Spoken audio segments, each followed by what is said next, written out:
चलो तारा खाती दू चार पैसा घट के अरे घट के हाँ तो दे दो। चलो छोड़ दे अरे पूरा आम के सवाद गोरी खट के बाकी हट के अच्छा आम के सवाद बड़ी खट के बाकी हट के कौन छुछुर लागत रे।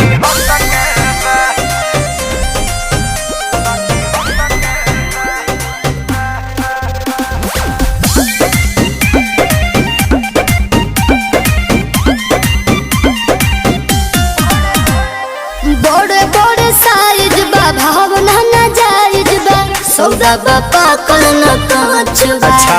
वक्त कहता ने अभिनव सच बा अच्छा तो सुनो हाँ हो